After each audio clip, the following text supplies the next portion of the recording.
Hi, welcome to Parenting in the Age of AI. I'm so glad you could spend just a few moments with us as we talk about how today's reality with AI, what's going on, how we as parents can really leverage the insights and knowledge of others and of research to help us really think through how we can best parent our children in this unique period of time with such rapid technology growth and change. I'm Amy Love, the founder of Discovering AI, and so glad you could be with us today for our topic around summer does not have to be perfect. What we're really talking is about how do we make sure summer is meaningful. And so when we think about that, this is what every single week we like to do is pick one topic where we can help provide some weekly insights that drive greater clarity, confidence, and connection for our parents. So when we think about it, I want to start off first when we talk about summer doesn't need to be perfect, it just needs to be meaningful.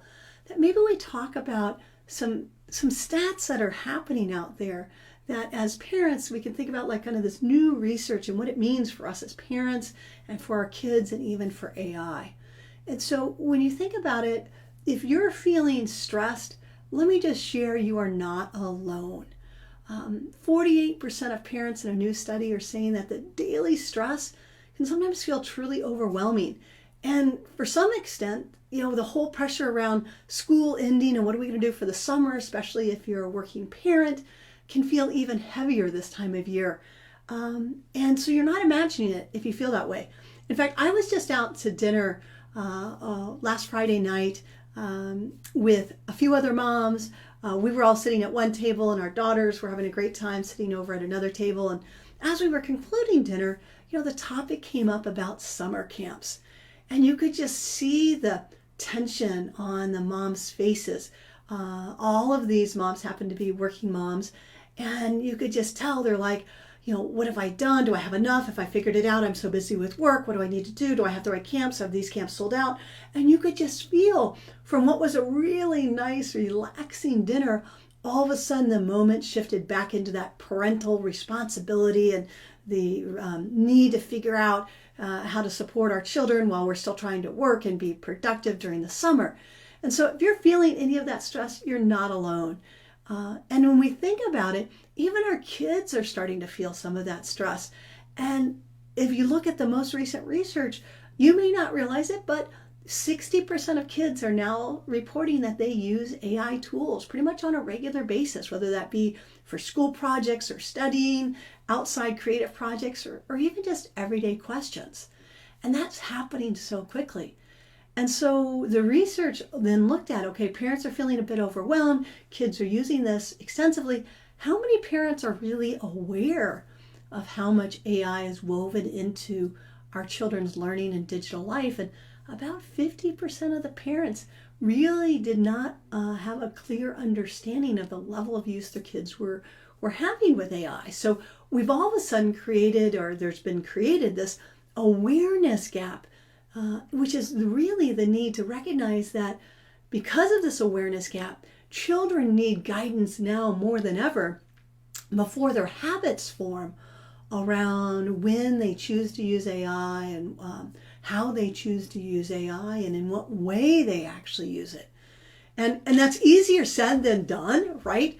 I want to acknowledge that it's certainly easier said than done because the same study was talking about the fact that while there's that need and that recognition and the stress that parents are feeling and the kids are using it, 65% of working parents also report feeling burnt out, right? So it's not, don't put more guilt on parents. The reality is we as parents, I have a 13-year-old daughter, the reality for all of us, I'm a working parent, is that we simply need to look for practical ways in which we can guide our children. So with that is where I do hope that what we provide every Wednesday through our weekly insights on Facebook Live, as well as what we do with our newsletters every Wednesday and our companion MindSpark, which we'll talk about in a moment, that comes out every Friday, that we can in fact maybe make your life a little bit easier with practical ways that you can help guide your children. So in this week's newsletter, again, you can subscribe to it and have it delivered directly to your inbox, or you can click on the link in the comments. But this week's newsletter is really about recognizing that as parents, we can lower our stress level and realize that summer doesn't have to be perfect to be meaningful. The goal is not to find the perfect camp or plan out every single hour. Really, the goal is about how do we create moments for our children to grow. And that can be both offline and online with friends in independent self-reflection and creative opportunity time. The reality is, if we can simply provide the guardrails and the guidance, we can really help our children make the most of their summertime in a way that is meaningful and not just what we call busy work. So often, I know, certainly for me, a few years ago, especially when Maddie was younger, in order to perform well professionally, I needed to make sure that she was covered in camps, that she could be there at 7:30 or 8 in the morning, and I could pick her up at 4:30 or 5 or maybe even 5:30 or 6, depending upon what was going on during that week. I needed to realize that, no matter what, I needed to make sure she was safe, engaged, but sometimes it came down to busy work rather than purely just growth opportunities. And that's a fine balance. And so when we think about this, strong summer experiences, they're really the ones that help build curiosity or confidence, creativity, initiative, and judgment, not just kind of placeholding. And I find as our children continue to grow up, I personally have found that provides more meaningful opportunities to do that because of their own growth and maturity. And so the third part that we talk about really in the newsletter is around AI can help our children think more deeply as long as we help them realize not how to think less. And you're going, how does that work? Well, the reality is knowing how to use AI as a tool that is going to allow our children to have the skill sets that they need in order to thrive in a very different workforce in the future, but not taking shortcuts by getting the answers. And so parents, we can help guide our children to use AI as a thinking partner, not as a shortcut or replacement for their own ideas. And that's really what we talk about in this week's newsletter, is giving you some practical ideas about how you can actually bring that to life in meaningful ways, in small little micro moments, whether it be in the car or around breakfast or dinner or perhaps on a walk. There are very clear ways in which you can help your child think about how they can solve problems or come up with interesting creative ideas, and then get some experience with AI in which you're guiding it to be a partner, not the solution for your child. So that's really a lot of fun. And so how do we in part do that? Some of that comes to light in our weekly MindSpark activities. Our weekly MindSpark activities are designed to take place in a car or over a meal, or even just sitting down together for a few minutes and talking about your day, and then saying, hey, let's do something fun here. Let's, more so than just how was your day, let's have a conversation together and let's do this activity together. And so this week's MindSpark is really about, asking your child what could they make better, and make it a summer challenge, right? So if you think about it for your kids, the MindSpark piece this week is all about asking yourself the question, what if something you wished for or something you've seen, you wish you could make it better, you wish that you could make it easier, kinder, more fun, or more helpful. And then let them turn the tables. Let your children ask you, okay, mom, dad, siblings, caregiver, let me ask you a question. If what is it something that you wish you could make easier, kinder, more fun, or more helpful? There's many ways I could go in this direction. I recently just did a Girl Scout camporee, and when I look at that, I'm like, okay, is there a way in which we could make this easier to help more parents learn the skills and the experience and the knowledge of our more experienced troop leaders and volunteers, so that we can keep the organization growing with transferring of knowledge and skills? that would be something, for example, that I would love to figure out how we could do it differently. For your kids, it might be something as, how can I make our school assemblies more engaging and more fun, and then share the idea with our principals, because every time we go to them on Wednesday, we lose an hour and it's not a good use of our time, and I'd love to see us make it better. That could be a way to do it. Another one might be, hey, how do I think about how I can create an obstacle course in my backyard and invite my friends over for the summer? These are ways that which just starts with an easy question as a summer challenge, right? Think about what your child cares about, ask them the question, then also let them ask you. So you get that two-way discussion. And then here's where you take it forward, and about how you start to demonstrate your family values around AI and set your own use ideas and expectations, is you then say, okay, let's go check out ChatGPT or Gemini or Claude or any of the AI services that are out there.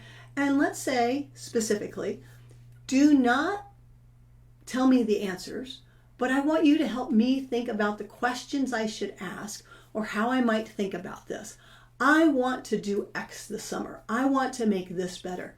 And as long as you make the decision to upfront tell AI how you want it to perform, how you want it to answer, which is don't give me the answers, instead ask me questions, you are demonstrating a really important value about how do you create more, consume less, maintain your children's and your own ability to do critical thinking, because no longer are you asking for it to give you the answers, but you are asking it to be that great sense of experience and wisdom from other people, since it's a learning model, what they have done, to ask you the right questions to think about it.